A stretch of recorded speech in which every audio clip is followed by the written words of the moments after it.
Alright, so guys, welcome to my YouTube channel, Soulburner876.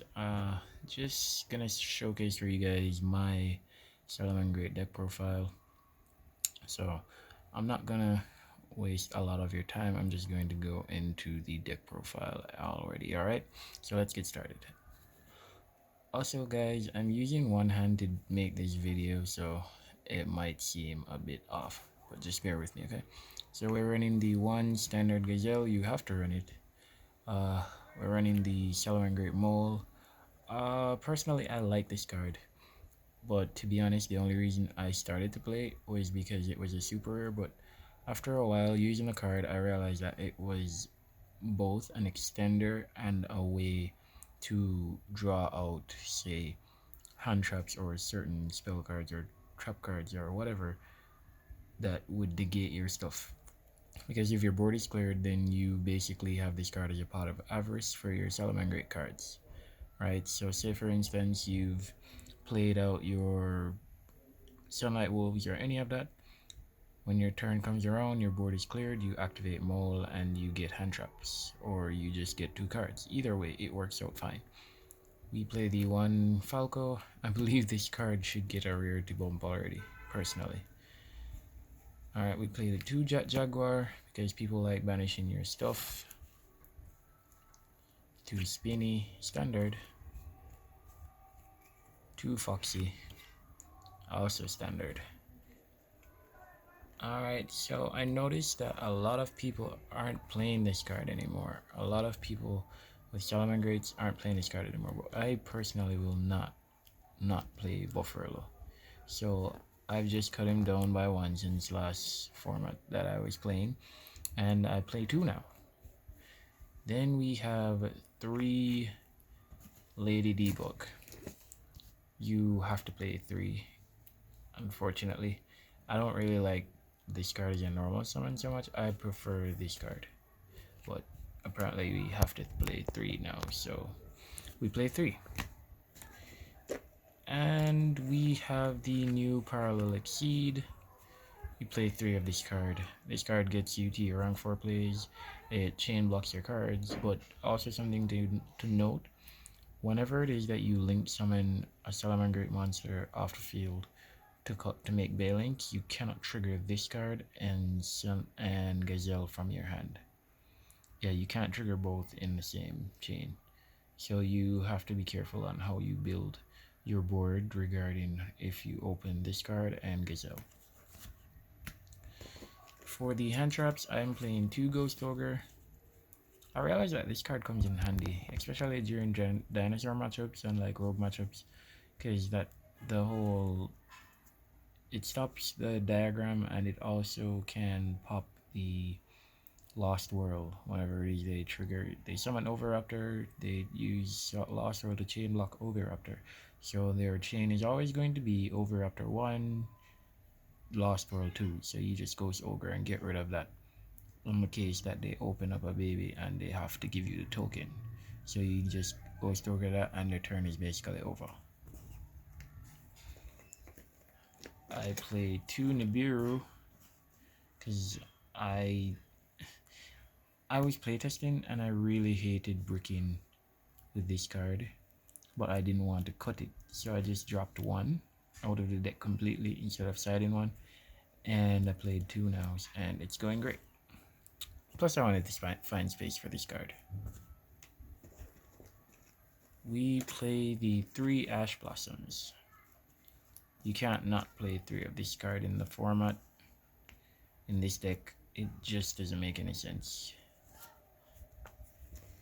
Now we're on to the spells. We have the triple Signet Mining. This is your go-to. This card gets you to your engine, to your Gazelle, to whatever missing pieces you have to make your board, or whatever it is that you need. We play two Pot of Desires. I don't really like playing common cards in my deck, but somebody took my ultra rares and I can't find those, so I have to play commons. We play one Will because I was playing 2 will, but then I cut 1 for the mole because I figured I wanted an actual monster extender sometimes, because some of the hands that I drew, sometimes you would be short of a monster to make the play start. So I opted to cut 1 will for mole, and it works out for me because I was already comfortable with playing mole. We have the 1 circle. I really think we should get 1 more of this card because I don't like using this card for the add effect. I really like using it for the protection from the beer. And the 1 Salamangreat Sanctuary because that's standard. For the trap cards, we play 2 goes in match. I was playing 2, but thanks to a teammate of mine, he and I were having a discussion. Shout out to Theo, Anthony Williams. We were having a discussion, and he was like, he wanted to make space for other cards, and then he didn't really want to open up this card and have nothing else to play. So I decided to cut 2. Plus, I only have 2 supers, and I don't like playing the single, so I cut the card to 2 now. Play 2 impermanence because I was playing 3, but then I wanted to make space for desires, because personally I hate desires, but again, thanks to my teammate, he opted to give me some information on how to make the card better for me, and I decided that I was going to test it, and so far it's been working out so well for me. So I cut 1 impermanence and 1 goes in match for the 2 desires, and I play the 2 rage and the 2 roar because I play desires. I don't know how people play desires and still play 1 of each. That makes no sense to me, because I was testing that out and I realized that most cases I banish both of them because of how my hands are set up. Sure, there are times when you don't banish either and you get to them, but it's like you're operating at a loss by playing the deck that way as is. Anyways, so alright, that's it for the main deck. Now we're on to the extra deck. Pretty standard stuff. 3 Bailings, 3 Sunlight Wolf. I can't wait to get these Ultra. I'll probably play for the gimmicks. I'll probably play one single rare, 1 super, and 1 Ultra. But that's just me. I play 1 Heat Leo. I play 1 of each art because I like seeing the different art. I basically call this one first, and then when it's reincarnated, I call this one, and I go vice versa. Alright, since I don't have the access code talker, I play Borlo Dragon. At first I was testing this card and Zero Boros, but I really don't like Zero Boros, and this card has gotten me out of a lot of binds, trust me. When I make sometimes when I make my update jammer, I link into this card with another monster, with 2 other monsters and update jammer, and I get to attack twice, and I get to take control of 2 monsters, or I get to take control of a monster and still hit for 3,000. It's great, and most decks don't have an out to this card, or rather an easy accessible out to this card. We have the update transcode package still, because it's still able to OTK for the deck, right? So yeah, I still play it. Then I play 1 Nightmare Phoenix, 1 Hita, because this card will always be good because Ash is still prevalent in the format. There's Jet Synchron for those Eldritch Synchro, and it's just a good card. When you don't have Gazelle, it helps you to get to your Gazelle as well, so it's a good card. For the XCs, we play 1 Dweller and 1 Baguska. Really good card, actually. I never used to like it, but I'm getting warmed up to it. But I've always played this card, and it's always worked out well for me. We just have some tokens for Nibiru or whatever. But I'm just gonna go into my side deck real quick for you guys. So this is what I'm running right now. I play 2 Lancia for those dinosaur matchups, or for rogue matchups, or yeah, it comes in handy. Side 2 Phantasme. This is for the mirror or Dragon Link or any of those other matchups that you think it's necessary. Sky Striker, all that.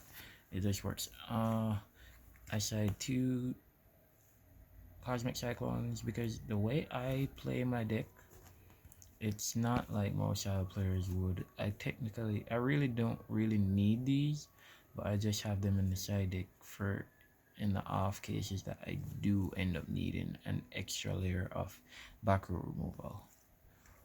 And I side two Dark Rule Lunar Moors because honestly, this is a control deck, but I personally don't like to break my opponent's board and give them an opportunity to play again. But due to the nature of this deck, we can't just break boards right off the bat. We can, but it's not as easy as other decks. Play one red reboot because Altergeist is a thing again. Somebody at Konami was smoking when they decided to give Altergeist 3 multi-faker again, but that's for another story. I opted to side 3 anti-spell fragrance. And I was testing this card at first against Dinosaur, and I realized that was really powerful. It's also good in the mirror against a lot of rogue matchups as well. And you know, if you ever run into like, well, Pendulum is pretty rogue at the moment, so yeah. And I side 3 evenly match. Yeah. So remember when I said I don't like breaking my opponent's board for them to play again? With this card, I don't mind as much. It's giving away my battle phase, but they can't have access to the cards anymore once I do this. So they'll literally have to be making their board again from their hand.